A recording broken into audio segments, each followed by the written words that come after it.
his contribution. Sahib. साहेब बंदगी साहेब।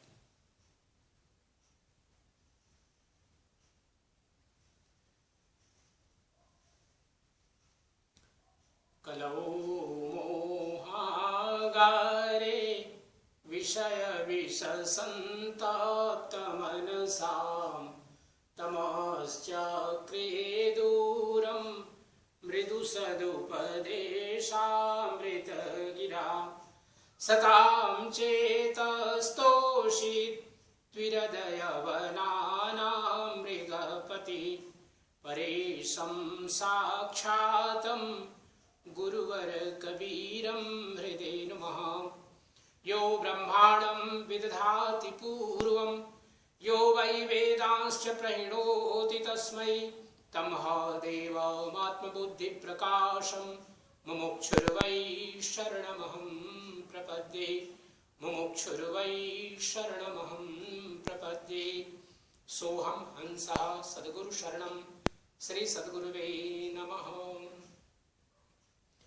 परमादरणीय परम श्रद्धेय महान साहेब जी और आपके साथ अन्य सभी महान साहेब, निरक्षर विवेकी, हमारे सभी भक्त हंसजन, देवियों सज्जनों, जितने भी समय जुड़े हुए हैं इस जूम सत्संग के माध्यम से, हमारे मॉरिशस के सभी महान साहेबों और भक्तों की ओर से आप सभी को सादर साहेब बंदगी साहेब बंदगी साहेब बंदगी। आज का विषय बहुत ही सुंदर अभी फूलमती जी ने विवेचन किया और मुझे बहुत सुंदर लगा। आज का विषय जिस प्रकार से साहब जी ने रखा है, नाम मान और शान, नेम फेम एंड ग्लेबर। तो ये जो विषय हैं अपने आप में स्वयं एक एक शब्द एक दिन का विषय बनना चाहिए था, लेकिन तीनों को जोड़ा है, ये अपने आप में एक विशेष महत्व रखता है, क्योंकि तीनों ही हमारे जीवन से जुड़े हुए शब्द हैं और संभवतः इनके बिना हम जीना भी शायद मुश्किल होगा, क्योंकि हर व्यक्ति की पहचान एक नाम से होती है और नाम है तो स्वाभाविक है कुछ न कुछ सम्मान है उसके पीछे लगा हुआ, और सम्मान है तो कुछ न कुछ उसके प्रति लोगों में प्रचार है कि भाई ये व्यक्ति इस प्रकार से हैं, ये काम करते हैं। और इसीलिए तो हम महापुरुषों को स्मरण करते हैं, क्योंकि उनके पीछे उनका नाम और काम भी जुड़ा हुआ है, नाम के साथ साथ काम जुड़ा है। आज हम कबीर साहब को क्यों याद करते हैं? क्योंकि कबीर साहब ने समस्त संसार के सभी प्रकार के लोगों को जोड़ा उन्होंने, और यही उनकी सबसे बड़ी विशेषता थी जिसके लिए हम सब लोग उनको स्मरण करते हैं। आज के 625 वर्ष पूर्व सदगुरु कबीर साहब का प्राकट्य भारत में हुआ, लेकिन आज भारत ही नहीं, भारत के लगभग बाहर 120 देशों में सदगुरु कबीर साहब के वाणियों का प्रचार प्रसार किसी न किसी रूप में हो रहा है। तो ये सत्संग भी एक माध्यम है जिसके माध्यम से हम सब लोग जय साहब को जानते हैं, उनके काम को जानते हैं, और आप सभी लोग जो इससे जुड़े हुए रहते हैं आप सबको जानते हैं। नाम एक पहचान है, निश्चय ही इसकी आवश्यकता है, इसके बिना हम जी नहीं सकते। और जब हम कोई काम करते हैं तो कुछ यश होते हैं, कुछ अपयश होते हैं। अगर हम गलत कार्य करते हैं तो अपयश भी होता है हमारे साथ। और ग्लेबर इसलिए, शान इसलिए, क्योंकि हम ये नहीं कि शान के लिए कोई काम करते हैं, अभी तो अपने आप जब हम काम करते हैं तो शान अपने आप में बन जाता है, ग्लेमर बन जाता है। इन तीनों की आवश्यकता हम सब लोगों को है। अगर इन तीनों को अगर हम इस रूप में देखें कि इनके प्रति हमारा गर्व हो तो यह अपने आप में गुण है, किंतु यदि यह एक अहंकार का रूप ले ले, नाम मान और शान, तो ये अवगुण हो जाता है। प्राचीन काल में जो धर्म की ओर प्रवृत्त होते थे उनके अंदर में सर्वप्रथम जो प्रश्न होता था, कोहम कस्त्वम कुत आयाता, अर्थात मैं कौन हूं, क्योंकि इस संसार में जो भी आ रहा है एक न एक दिन उसको यहाँ से जाना पड़ रहा है। तो व्यक्ति अपने आप में प्रश्न करता है कि वास्तव में मैं कौन हूं। तो यह जो एक प्रश्न अपने आप में जुटता है, तो यह भक्ति का धर्म के प्रति जो प्रथम सोपान है उसके अंदर अंकुरित होता है। इसी प्रकार से कोहम कथमिदम जाता को वही कर्तास्य विद्यते, अर्थात मैं कौन हूं और इस संसार का रचने वाला, इस सृष्टि का रचने वाला कौन है, और इसको किस प्रकार से उसने रचना की। ये जो प्रश्न उठते हैं मन में, सभी के मन में, जो भी भक्ति की ओर प्रवृत्त होते हैं, धर्म की ओर प्रवृत्त होते हैं, तो सबके हृदय में ये प्रश्न उठते हैं कि वास्तव में मैं क्या हूँ। क्या यह शरीर मेरा है, या शरीर ही मैं हूँ, या इसके अलावा भी मेरी कोई पहचान है। तो ये सर्वप्रथम मन में एक जिज्ञासा, क्यूरियोसिटी एक जगती है मन में, तभी व्यक्ति धर्म की ओर प्रवृत्त होता है। सतगुरु कबीर साहब ने कहा, कबीर सब जगन धना, धनवंता नहीं कोई, धनवंता सोई जानिए, जय सत्य नाम धन हो। श्री सद्गुरुवे नमः। सतगुरु कबीर साहब कह रहे हैं कि अध्यात्म की ओर जब हम बढ़ते हैं, तो अगर कोई व्यक्ति समझ रहा हो कि मेरे पास में बहुत संपत्ति है और इसलिए मैं धनवान हूं, कोई व्यक्ति यह सोच रहा हो कि मैं बहुत रूपवान हूं इसलिए मेरा नाम है या मेरी शान है, तो यह एक प्रकार का व्यक्ति के जीवन में अहंकार आता है। क्योंकि सबसे बड़ा धन हमारे जीवन में क्या है, जब हम गुरु के पास में जाते हैं, श्रोत्रियम ब्रह्मनिष्ठम, गुरु के पास जब जाते हैं तो गुरुवेवाभिगच्छे समित पाणि, हम अपने जिज्ञासाओं को लेकर के गुरु के पास जाते हैं और गुरु हमें क्या करते हैं, हमारे प्रश्नों को सुनते हैं और हमें जिस प्रकार के अधिकारी समझते हैं उस प्रकार का हमें ज्ञान देते हैं। तो यह जो एक प्रकार से सतगुरु कबीर साहब ने बात कही है कि सत्य नाम जिसके पास में है, तो हम गुरु से क्या प्राप्त करते हैं, ज्ञान की दीक्षा लेते हैं। गुरु से हम नाम प्राप्त करते हैं, गुरु दीक्षा प्राप्त करते हैं, तो हमें गुरु ये 5 नाम हमें अपने कानों में सुनाते हैं और उसके माध्यम से हमें जोड़ते हैं सत्य पुरुष परमात्मा से। क्योंकि गुरु दीक्षा एक प्रकार से सत्य पुरुष परमात्मा से जोड़ने की कड़ी है और इसलिए हम महंतों को कड़ीहार कहते हैं, क्योंकि वो कड़ी बनाते हैं। सत्य पुरुष परमात्मा से सतगुरु कबीर साहब का आगमन हुआ और सतगुरु कबीर साहब के माध्यम से पिछले 600 वर्षों से हम सब लोग उसी कड़ी में जुड़े हुए हैं और एक कड़ीहार महंत साहब हमें उसी कड़ी से जोड़ देते हैं। तो ये नाम का जो हमें दान प्राप्त होता है, ये महादान है, ये महाधन है हमारे लिए, क्योंकि यही सत्य नाम का धन हमारे जीवन में धर्म के लिए एक पाथेय बनता है। जैसे एक रास्ते में व्यक्ति यात्रा करता है दूर जाने के लिए, तो कुछ न कुछ अपने साथ खाने पीने के सामान रखता है।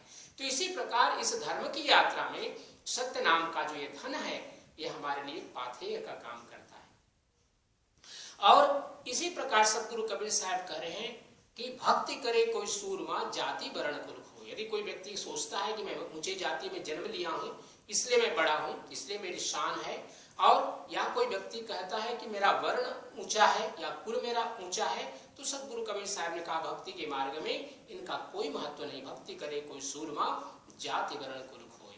इसी प्रकार सत्य नाम कड़वा लगे, मीठा लागे दाम, दुविधा में दो गए माया मिले Ram.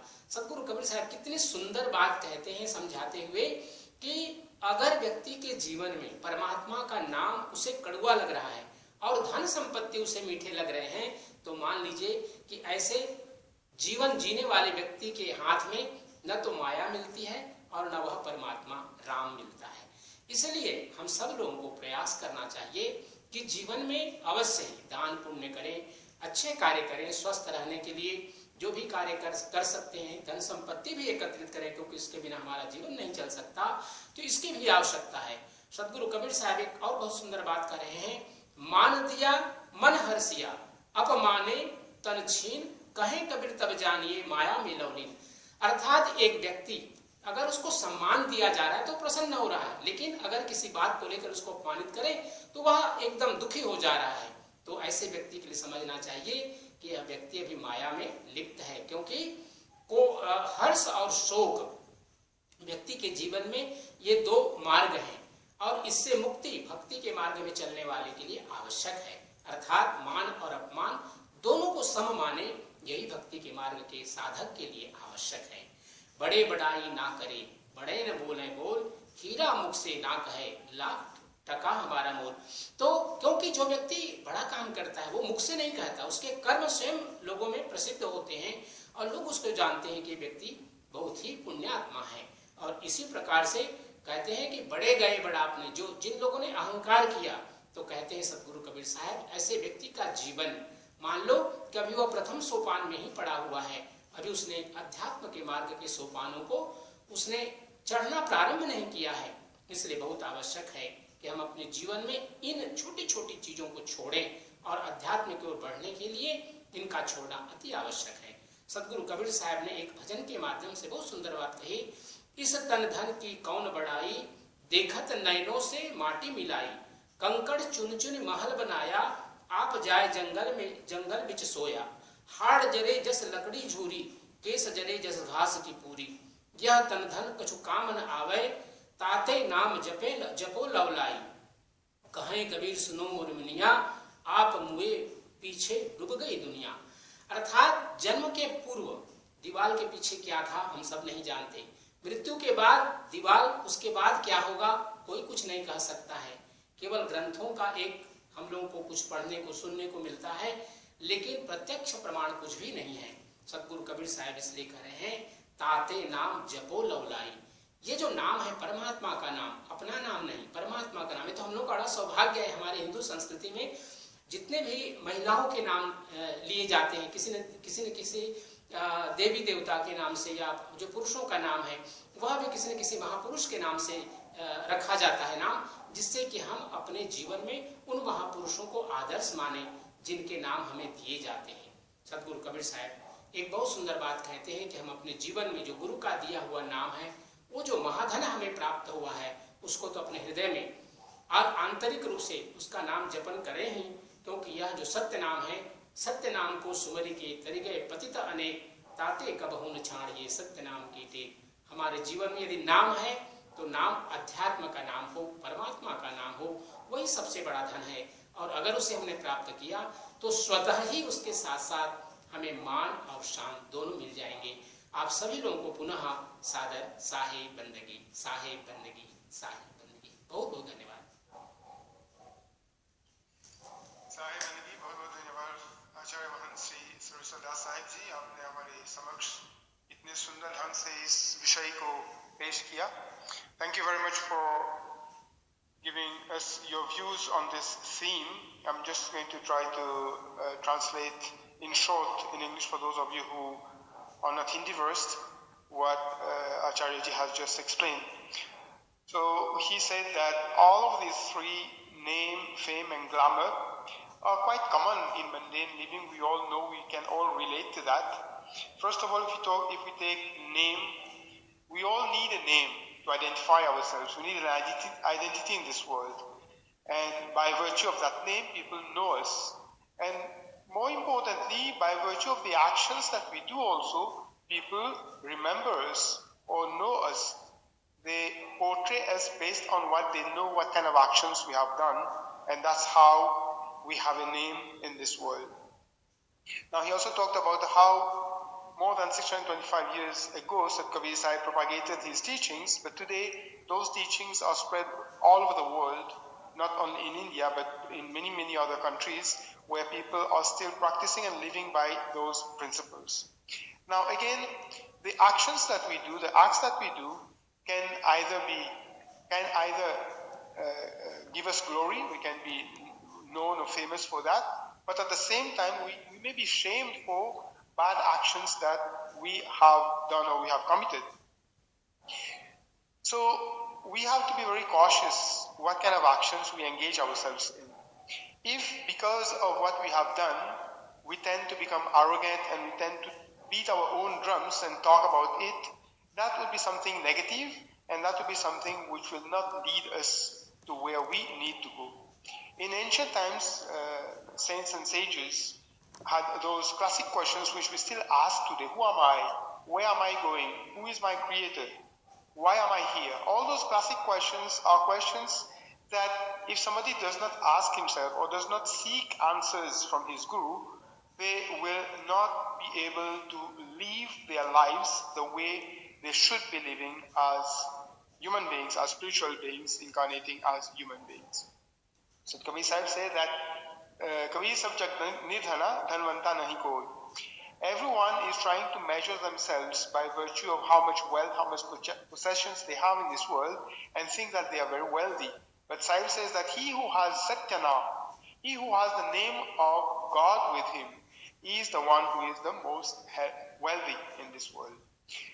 Many people tend to measure themselves by virtue of how much wealth they have, and others by their looks, appearances, how much charming they look, and those things. But once again, Sahib says that he who goes to his Guru and gets Guru Diksha, in other words, is initiated by the name of the Lord from the Guru, is the one who is the most wealthy. Now, in the Kabir Panth tradition, the disciple gets initiated by the 5 names, and the Mahant, who we call Karihar, is the link between the disciple and God. In other words, those names are charged names which are instilled in the disciple. And when the disciple is able to get those names, what is happening, in fact, in this initiation process is he is being connected with God. Now, if he treasures those names that he has been given and walks according to the instructions of his Guru, then he will rise above, he will be able to fulfill the purpose for which he has come in this world. Many people tend to